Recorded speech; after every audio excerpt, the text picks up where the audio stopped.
So given all these different points, I think it paints a pretty dire picture of where our organizations currently stand today in terms of succession planning and leadership development. And so as I kind of tried to digest a lot of this information, I then thought, well, what is the solution? What are some of the best practices that organizations can adopt to really tackle some of these challenges?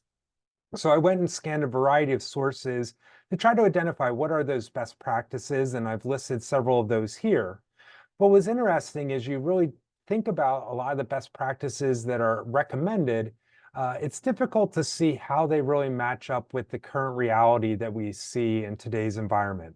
For example, one best practice that I commonly came across was this idea of, we really need to prepare current leaders to identify and develop future talent. Essentially, helping our leaders really be kind of frontline in terms of this process.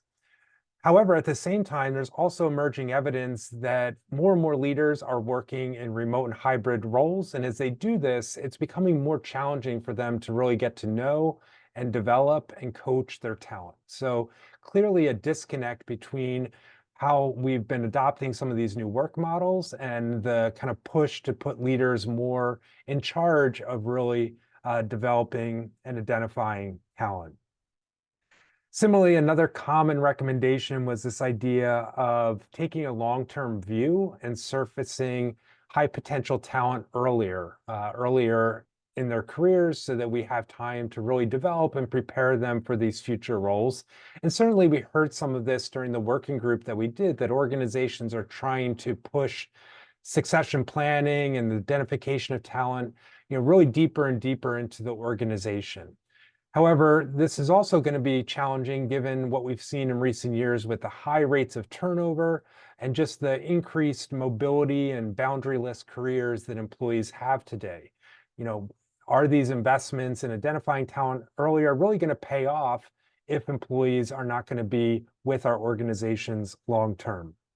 To give you just one more example, another common recommendation I came across is this idea of creating leadership success profiles. The challenge, obviously, with doing this is really to think about how do we keep these success profiles, these competency frameworks up to date and relevant, given the constant evolution, change, and disruption that has really become the new normal today. So these are just a few examples, but I think they highlight the dilemma and the challenges that organizations face as they really try to tackle some of these challenges through different practices, but also need to think about how do those practices mesh with the reality that we face today.